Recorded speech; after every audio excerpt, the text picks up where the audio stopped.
नेली त्याच्यात, आवडायचं नाही म्हणण्यापेक्षा, कारण त्यातलं मर्म कळलं नव्हतं.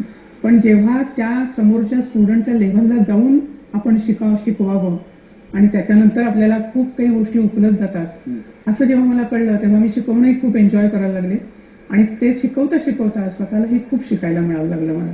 त्याच्यामुळे अनेक अनुभवांनी माझं एकंदर सतारीचं आयुष्य, सतारीमधलं आयुष्य समृद्ध झालं. हे कुठल्याही खरं परफॉर्मरनी लक्षात ठेवावं असं उत्तर आहे की शिकवण्यातून स्वतःचं शिक्षण जास्त होत असतं. तुमचं एक आत्मचरित्रात्मक पुस्तक प्रसिद्ध झालेलं आहे, ग्रंथालीनी प्रकाशित केलंय मला वाटतं, गोफ दुहेरी अशा नावाचं ते सुंदर पुस्तक आहे. मी स्वतःही ते वाचलंय.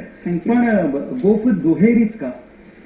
कारण ह्याच्यामध्ये मी माझा स्वतःचा संगीत क्षेत्रामधला प्रवास, जो किती खडतर होता तुम्हाला सांगितलं मी मगाशी, तो त्याच्याबद्दल लिहिलेला आहे. आणि ऍट द सेम टाइम माझ्या गुरुजींबद्दल, की ज्याचं घरामध्ये संगीत असून सुद्धा त्यांना स्वतःला एस्टॅब्लिश करायला किती स्ट्रगल करायला लागलं, असं जेव्हा माझ्या त्यांच्या गप्पांच्या मधनं किंवा एकंदर किस्सांमधनं माझ्या लक्षात आलं, तेव्हा मी म्हटलं हा प्रवासही तितकाच रोमांचकारी आहे आणि धडपडणाऱ्या कलावंताला तितकाच इन्स्पायरिंग पण आहे.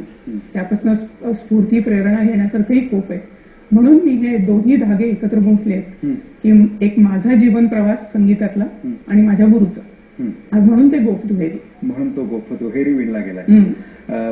तुमचं शांतीप्रद संगीताचा प्रचार, प्रसार आणि एकूणच तुमचं निसर्गाच्या सान्निध्यातलं संगीत आणि त्याच्या मागचा आध्यात्मिक विचार आणि स्वतःच्या रचना आणि शिष्य घडवणं, असे जे काय विविध अंगी तुमचं सांगीतिक योगदान आहे, त्याबद्दल खरोखरच तुम्हाला धन्यवाद दिले पाहिजेत. आणि आज त्या सगळ्यातून वेळात वेळ काढून तुम्ही आज आमच्या या मंचावरती आलात, त्याबद्दल M2G2च्या सर्व परिवारातर्फे आणि आमच्या सह्याद्री वाहिनीच्या प्रेक्षकांच्या तर्फे तुमचे मनापासून आभार. मीही तुम्हाला सगळ्यांना धन्यवाद देते. मला इथे याची संधी दिली, माझं मन मोकळं करून बोलायची संधी दिली. धन्यवाद.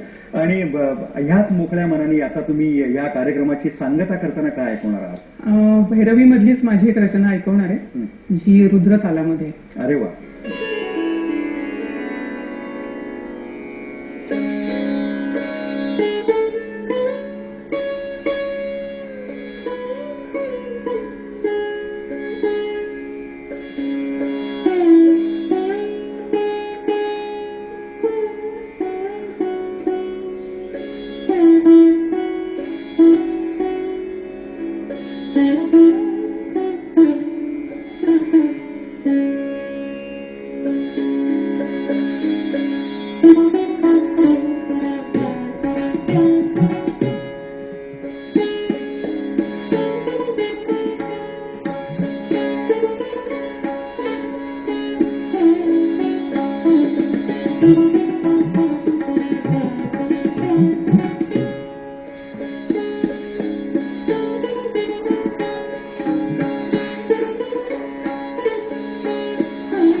आहे.